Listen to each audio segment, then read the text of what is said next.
This video is brought to you in collaboration with WoWhead.com. Hello everyone! Last week we spoke about the aspect of magic and the blue dragonflights. Today it's time that we recognize the queen, the one that rules all the dragons, and of course her red dragonflight. Today we're gonna be talking about Alexstrasza. I bring life and hope. She was empowered by the Keepers and the Titans, after the, at the time, Proto-Dragons banded together to end the threat of Galagrond. Her blessing came from Eonar, the lifebinder. This is my gift, compassion for all living things, a drive to protect and nurture them, and the ability to heal that which others cannot, birth what others may not, and love even the unlovable, who surely need such grace more than any other souls. Do you think I have big mom energy? That's right, Alexstrasza will be your mommy. Her natural gift of leadership, it made her a perfect candidate to be queen of all the dragons. And being the aspect of life, it means exactly that.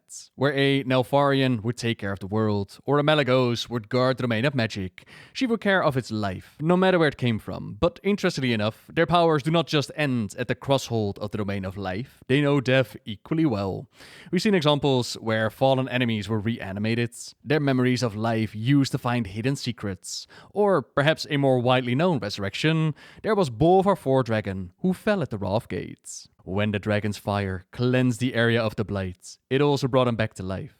Unsure if this was their intention or if it was an accidental side effect. Either way, they are aware that he is charred and alive, but he's now in the hands of the Lich King, something that they kept hidden from the heroes of the world. They must not discover the fate of the young paladin. Not yet, the Queen of the Dragons told Corialstras. And so, it was quite a shocker surprise for the Alliance and the Horde when they entered Icecrown Citadel and realized that Bolvar had been tortured by the Lich King and was still very much alive. The dragon's flame, seal my fate. Not sure why they decided to keep that a secret. Now their healing powers are not without limit though. As for example, we've seen during the Crusader Bride and Brad questline, not even the breath of the Queen could cleanse his body that was suffering from the plague of undeath. The domain of the Reds is that of life, and to create life there has to be a lot of mating. From an egg clutch that holds, say, 36 of them, only half would hatch, and only half of those would actually survive to adulthood. But that's the way of dragons, a harsh beginning heralding a life of glory and wonder. Alexstrasza had a fair few consorts for this mating, from a Tyranastras, who was the oldest and her first, to her youngest, Corialstras, who she added most recently. Most recently being over 10,000 years ago now, as that description comes from the time of the War of the Ancients. Back when the magical fountain power, known as the Well of Eternity, was being used to summon Sargeras and the Burning Legion onto the worlds. Deathwing manipulated his fellow aspects into sacrificing a portion of their power into the Dragon Soul to stop this invasion. His madness would be revealed when he turned the soul not only on the demons, but also the Night Elves and his fellow dragons. Alexstrasza tried to reason with her fellow aspects, have him fight the madness that had overtaken him, and destroy the disc before it was too late. But her words could no longer reach him. His mind was too far gone. So they combined forces with the defenders of Azeroth, like the Night Elves, eventually turned the tide of battle. Not only did that mean the defeat of Deathwing and take the now demon soul out of his possession, it also prevented the Burning Legion from claiming the worlds at a great price. And thanks to Illidan Stormrage, we did see a creation of a brand new well. He had taken some vials of the original one, and knowing how the previous one had nearly led to the destruction of the world, the others weren't too happy with what he had done. To contain and hide its power, Alexstrasza used an enchanted seed to sprout a mighty tree over the well. Nordrassil, it was called. Its boughs soon towered over the lake, scraping the belly of the heavens. Its roots grew deep into the earth, spreading life-giving energies across the war-torn worlds. Thereafter, the great tree would act as a seal over the new Well of Eternity, prevented the Legion or anyone else from abusing its powers. The Night Elves vowed to keep it safe and protect the Well of Eternity at any cost. To honor this decision, the remaining dragon aspects agreed to bless the tree, and by extension the Night Elves, so that they could perform their guardianship successfully.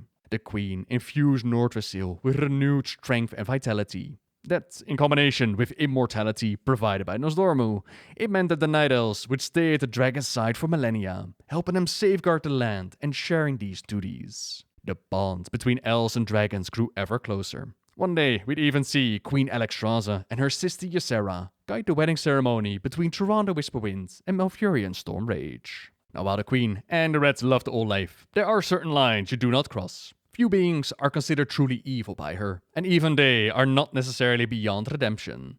Change is inherent in life after all. As long as something lives, it can grow. It can seek the light or the darkness. It is only when it chooses the darkness so completely that life itself is endangered that the Queen would say that there is no hope. No hope for the entire Black Dragonflight, as the actions of their lord and the corruption within it had the other dragons hunt their flight to near extinction. That didn't stop him from being a threat though, quite the opposite. Millennia later, she would find herself under attack by Deathwing again, this time indirectly. You see, the aspects, they'd hidden away the demon soul on Azeroth and they caused magical protections on it, preventing any dragon from ever wielding the disc again. Magics that had no effect on the alien orcs that had come through the dark portal. Deathwing started to show them visions, guided them to the disc, instructed them on how to wield it. Its terrible might, it forced the Dragon Queen into submission, and by extension, her whole entire flight. Now they had to do what the orcs wanted them to do, carry them in battle against the Alliance, cause death and destruction, but the Queen was forced to mate, breed with her consorts, produce more eggs, children, dragon units to add to their ranks. Deathwing could not have done worse to her, could not have inflicted more pain to the flight of life than by turning them into bringers of death. Not much they could do about it though, not as long as the orcs held the soul. Yet despite this draconic might added to the ranks, the Horde still lost the war over Azeroth. They were pushed back all the way through the Dark Portal, and this pushed the remaining Dragonmaw clan into barricading themselves within Grim Batol, securing themselves as well as the Red Dragon Queen. Even now, you can still see the place where they held her in-game, and while her flight desperately wanted to set her free, perhaps none as much as a consort Corialstras. His queen was everything to him. It meant more than his own life and safety, which he would gladly put on the line for her sake. You might remember seeing him at the Wrathgate or at the Wormrest Temple, but it's pretty much when it comes to the events in-game. Not so much in the books though, he has had many adventures completely off-screen. When the Bronze Dragon Nosdormu got stuck in time due to manipulation of the Old Gods, who was it that he called for help? Corialstras, of course. Who together with Ronin and Broxigar, they were sent back 10,000 years. Back to that War of the Ancients, where he got to relive the terrible tragedy again. Time travel is an interesting concept, which we will definitely dive deeper into when dealing with the Bronze Dragonflight. Now, considering that there was already one of him there in the timeline, there was already an original that had seen the war play out, our Corialstras felt only half the dragon than he usually did. Only when he was with his counterparts, when he held the scale of himself close, did he feel at full power. But his influence would still play a massive role in the war. It would change quite a bit of it, which of course makes you wonder how the original war had played out without him. Now, he couldn't share what he knew about Deathwing. The bits that he actually remembered beyond the fog of time travel, they were unable to get past his lips. The Black Behemoth recognized that he knew something, placed spells upon him to stop him from dropping these spoilers.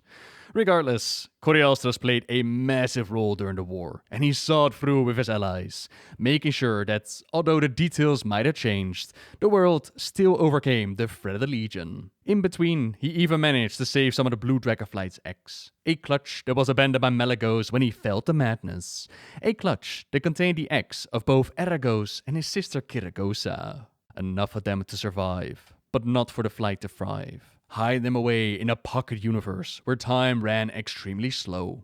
Long enough to pass them on to one that he could trust, assuming that he survived the war, which he did, but their ally Broxigar did not. Back in his own time, Cressus disguised himself as an orc to bring back the ex of Broxigar to War Chief Thrall, sharing with him the epic tales of glory, honoring the orc that had sacrificed himself, stood up against the dark titan Sargeras himself, and had saved the entire world. That was a brilliant adventure through time, with his buddy Ronin at his sides. But they weren't always the best of friends. When he first approached the red-haired mage, disguised as Cressus, he saw the human more as a tool to be used, rather than an ally. That's how desperate Corialstras was to save his beloved from the orcs. Because unlike some of the dragons, Corialstras actually cared about the mortals that shared their world. He kept a close eye on them, worked subtly from the shadows to keep the world turning, positioning himself within the Kirin Tor and the Council of Six, which provided him quite a bit of power and influence. He'd even spend some of his spare time prophesizing, predicting the day that Miss Jaina Proudmoore had to become the leader of the Kirin Tor. events for the future. Knowing that his Alexstrasza was imprisoned and forced to do who knows what, it pushed him to his limits. Ronin wasn't the only one that he recruited to his side either. At risk of his own life, he visited the other aspects and begged them to take action. Don't forget, at this point in time, Malygos was still quite insane. Nosdormu was all but lost to the sense of time, and while Ysera would love to help her sister out, he had no real plan, which didn't result in all of them being enslaved to the dragon soul as well. It all seemed terribly hopeless, but that didn't stop Arcresis. He was still there for his queen, and so were Ronin, Verisa, and Falstad. In the end, even the other aspects were roused out of their own problems by him, ready to fight the good fight. Not only did they manage to liberate the queen out of the hands of the orcs, the demon soul was also destroyed. The aspects' powers were returned, and for the first time in millennia, Deathwing was forced to face his fellow aspects as equals. He was going to pay for all that she had been forced to endure, the many years of torment, the death of her consort Tyrannastras. I will mourn your death. Alexstrasza rose before him, the terrible nemesis. She gazed at Deathwing, still in part with pity, and said, "Life is my aspect, Dark One, and I, like all mothers, know both the pain and wonder that entails. For the past several years, I have watched my children be raised as instruments of war, slaughtered if they proved insufficient or too willful. I have lived, knowing that so many died that I could do nothing for. Your words mean nothing to me," Deathwing roared as he futilely struggled to shrug off the other's horrific assaults. "Nothing!" "No, they likely do not. Which is why I shall let you experience firsthand all that I have suffered." And she did just that. Against any other attack, even the nightmares of Ysera, Deathwing, he could summon some form of defense, but against Alexstrasza's, he had no weapon upon which to draw. She attacked with pain, but it was her pain. She dealt not with agony as he knew it, but with that of a loving mother who suffered with each child torn from her, with each child turned into something terrible, with each child who perished. You will go through all I've gone through, Dark One. Let us see if you fare any better than I did. But Deathwing had no experience in such suffering. It tore at him where the pain of vicious talons or ripping teeth could not, for it tore at him in his very being. The most terrible of dragons screamed, as none had ever heard a dragon scream before. That perhaps was all that saved him. So startled were the others by it, that they faltered in their own spells. Able at last to rip free, Deathwing turned and fled, flying fast and furious. They would try to hunt the Dark One down, while also gather what remained of their flight, mourn the consorts that she lost, recover their eggs, and rebuild their home. Ronin, Verisa, and Falstad would forevermore be friends of the Red Dragons, and Corialstras finally had his beloved back. Her time with the orcs had been gruesome. Not only would she feel the lash of the demon soul when she disobeyed, the pain inflicted upon her, that was something she could deal with, but to make her comply, they also took her eggs, smashed them in front of her, smeared the yolk of her unborn child upon her face. That kept her in line, and the Dragonlore in Warcraft, it's some of the more darker, gruesome areas of the story. Even so, when years later they asked her how she felt about the orcs, she said that she has no quarrel with any race on Azeroth. That is the heart of the lifebinder, capable of forgiving even the most horrific events and offering love to all that want it. Yet love wasn't enough to resolve the conflicts and corruption that started so long ago. Not just Deathwing caused trouble to the world, his consorts and children did as well. There was a son Nefarian, performing horrific experiments within the Blackrock Mountain. He wanted to combine the powers of the different dragonflights into one. And most of the experiments failed, but those that did come out successful were incredibly powerful. A great threat to the world, one that had to be stopped. The world was told of what was happening in the mountain, the allegiance between the Black Dragonflight and this so-called Dark Horde. Philastras offered the heroes aid in making the Seal of Ascension, which gave them access to Upper Blackrock Spire, and there they could summon his spirit to assist them in battle against Rend Blackhand. Then inside Blackwing Lair, they discovered something horrific. Philastras had tried to stop Nefarian on his own, and had paid a terrible price. Flame! Death! Destruction! Cower mortals before the wrath of Lord... No! I must fight this! Alexstrasza, help me! I must fight!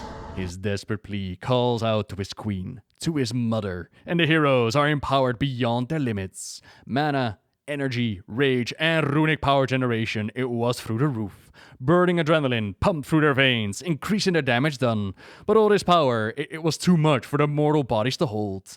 Death was inevitable if they were going to take too long. Now our heroes emerged victorious and conquered the entire mountain, stopping Nefarian and his gruesome experiments, at least for the moment. Another aspect that caused trouble to the world, that was Malygos the Blue. Around the Wrath of the Lich King periods, when his sanity was restored. The aspects, he looked around the world and he found that mortals were abusing the magic that he was charged to protect. Deciding to hoard all of the magic into his lair of the Nexus, the aspect caused massive devastation to the world, and something had to be done. Even the dragons realized that they could not sit idly by. At Wyrmrest Temple, a grand tower in Dragonflight, forged by the keepers to strengthen their bond, serve as the heart of dragon's culture and be a sanctuary where they could gather and discuss their activities. They came together and they formed the Wyrmrest Accords, the union of dragons, opposing the madness of Malygos. Even though Dragonflight had Nellis to represent them, Caligos would stand there for the blues, entering the Nexus War side by side with the mortals of the world. One of the earlier plans of attack that was together with Keristraza. We were going to lure out the Lord of the Nexus by slaying his consort Saragossa. Then, the Might of the Red, under the leadership of Riloras, they could be unleashed. But it wasn't enough, and seeing how Keristraza had slain his mate, Malygos decided that the Red was going to replace her. Whether the torture inflicted on her was revenge for the death of Saragossa, or a misguided attempt to turn her into an ally, is known only to Malygos. Regardless of his intent, by the time that we find it again within the Nexus, her sanity is all but gone, and we have no other choice but to slay our ally. Finish it! Finish it! Kill me or I swear by the Dragon Queen you'll never see daylight again! And so we do, ending the suffering of our comrades, and eventually, with the aid of Wyrmrest Accords, we even brought Malygos low. Unthinkable! The mortals will destroy everything! My sister, what have you...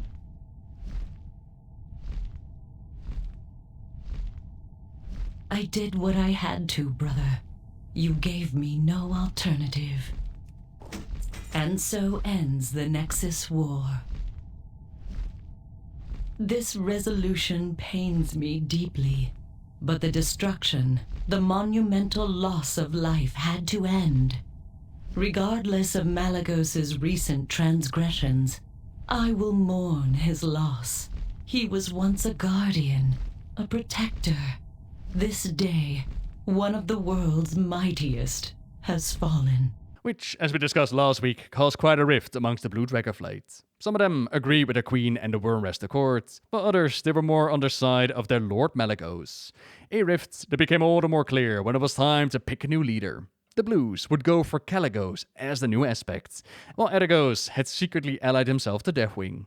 His bloods would animate Nefarian's successful creation known as Chromatus, a massive 5-headed dragon that Thrawn the Aspects took on in the novel Twilight of the Aspects. Their combined might was able to stop Chromatus, but the beastie, it was so powerful that they couldn't simply destroy it.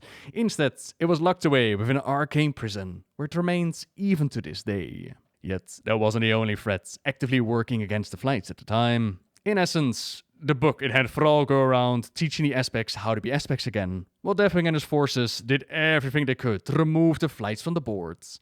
One of their schemes had them infiltrate the hatcheries down below Wyrmrest Temple. You might recall raiding there near the end of Wrath of the Lich King as we went into the Cataclysm. Heroes were asked to enter the Obsidian Sanctum, which was the sanctum of the Black Dragonflights, and in there they took care of its guardians. As Alexstrasza's children, they had located a clutch of Twilight Dragon eggs, which was of course a great threat to the world. These Twilight Dragons are a creation of Sinfaria by experimenting and pushing forward with the Netherwing Dragons. The team up of Corialstras and Caligos, we'd already seen them save the day before, as they dealt with Envina and the hidden powers of the Sunwell. Their second adventure together saw the demise of Sinfaria within the novel Night of the Dragon, but her experimentation, it was picked up by the mastermind Deathwing and pushed forward, as we can see within the Sanctum. Then we saw them strike out at the Ruby Sanctum, the domain of the Reds, and once more heroes ventured inside to slay those that dared to come for the eggs. The other flights, they also hold their young here, but sadly those portals have never been made active, but the breeding grounds, they would be a target once more. and this time there was no time for the mortal heroes to rise up. The attack came swiftly and silently. The Twilight Hammer corrupted the unborn children while they still slumbered within their eggs. Not just the rats, but all sanctums had been infiltrated and corrupted. The only one who saw the attack was Coriostras, and while he managed to slay the attackers, there was nothing he could do to reverse the damage. All their children would hatch as deformed chromatic dragons, and the corruption was already spreading to his own body as well. With his beloved queen on his mind, the one who had always come first for him, he gathered up all his energy and magic, falling it in on himself. He took a deep, steadying breath and whispered a single word, "Beloved." And then it went dark, detonating and destroying all of their sanctums. All of the corrupted children instantly wiped out. A great tragedy. But the alternative, seeing it come back as chromatic dragons, it would have been way worse. Now the other dragons had no idea what went down, of course. Some even started to whisper that Coriostas had betrayed them. Doubt crept even into the lifebinder's heart, and the depression that followed, it nearly took out her and the worm rest accord. It was thanks to Vrou that she was shared a vision by the spirit of life. A vision that revealed the truth to her, that Coriostras, to the bitter end, had always been the best of them. How could she have doubted him? Even for a moment. It pains me, Neltharion, but I must end you, as I have ended Malagos. End me, Lifebinder. You think life is yours to take away? Life is weak, mortal, fleeting, fragile. Death is final. Death is eternal. Death is my realm. Look upon me, and you see death incarnate, the unmaker of worlds. I see the hollow metal shell of a once great ally, and the precious gift of the Titans wasted. Then witness my new gifts, bestowed by this world's true masters! She had a one-on-one with him in the Twilight Highlands, where she nearly sacrificed it all to bring the behemoth down. Assisting her in the confrontation, there was her son, Silestras. He was part of the dragon crew that sacrificed themselves during the War of the Shifting Sands in order to contain the threat of the old god within Ankiraj. Heroes reforged the scepter and broke down the Scarab Wall during Classic, releasing the 3 dragons trapped inside. Now, after witnessing his mother's fight with Deathwing here, the only other time that we would see him, that would be within the Bastion of Twilight, when he joined Heroes in confronting the resurrected Sinestra and their Twilight Dragon brood. Syntharia! Your master owes me a great debt! One that I intend to extract from his consort's hide! Laying down his life to empower the heroes, give them the chance to bring Sinestra low. You should feel honored to be worthy of its expenditure! Now! Die! The fire's dim, champions. Take this, the last of my power. Succeed where I have failed. Avenge me. Avenge.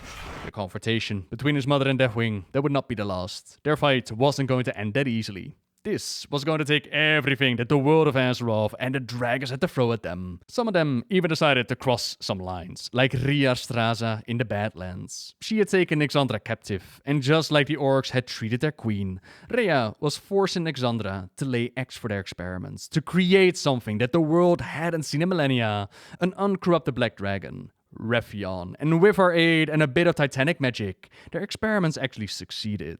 Deathwing then catches wind of what we're doing here, and decimates Riastraza and the eggs. Or so he believes. He actually only destroyed her eggs, the last one given to us to take care of. Meanwhile, Rephion is already far away. Even hatches, becomes the very thing that the Red Dragonflight wanted him to be.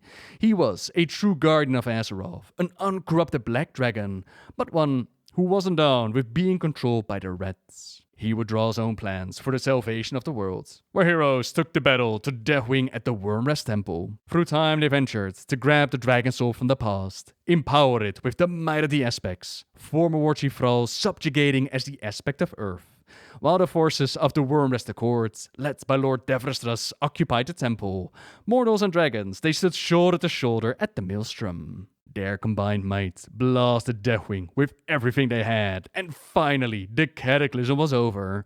Not without great sacrifice though. Not only had the aspects given up a huge portion of their power, not only did they have to see the world through mortal eyes now, on top of all of that, they could also no longer reproduce. No more whelplings for any of them. A harsh reward from the Titans, especially for the aspect of life. All the harsher when the Death Knights during Legion ventured into the Ruby Sanctum, and there were offered a choice by the Lich King. They could just go in and find the answers that they were looking for, do what they had to do to get their mounts, or they could embrace their inner darkness and wipe out anything in sight, earning themselves the unholy determination feat of strength. You are empty inside, just like me. By now, Blizzard has decided to remove that achievement, but the Red Flight still doesn't look kindly upon them for resurrecting Kiranastras into undeath and into their personal mounts. Those actions are not quickly forgiven or forgotten, and they also change their mind when it comes to the whole reproduction thing. In an interview back in 2017 with Ian Hazacostas, Jesse Cox, and Wow Crendor, they already discussed that it was never their intention to slam the door on dragon lore. It was going to take some building up, but they were going to be able to reproduce again and give it more story in the future. Considering that we're now looking at Dragonflight on the horizon, it seems that the time has come to further that story. That is what's to come. Now going back to the end of the Cataclysm and the dawn of the Age of Mortals, the dragons wondered what their purpose and their role was going to be in this new world. The aspects gathered and made plans to disband the Wormrester Court. Each just go their own way and find their own destiny in life. But Kalecgos wasn't going to let that happen. They might have lost a lot, but they already had value and purpose, even before being empowered by the Titans. They would have value and purpose in this new age as well. The domain of life and the world as a whole. They would always need the gentle heart of Alexstrasza and her flights. Azeroth needed them, especially when the old god N'Zoth was released from his prison during Battle for Azeroth. At the familiar route, we saw Alexstrasza under attack by Vexiona and her brood, a void-infused Twilight Dragon. But our efforts saved the day, and the dragon's powers were imbued into our heart of Azeroth. Long has my flight protected all life on Azeroth, and so shall we continue for as long as we draw breath. Accept this gift. May it light a flame within you to burn bright through the darkest times.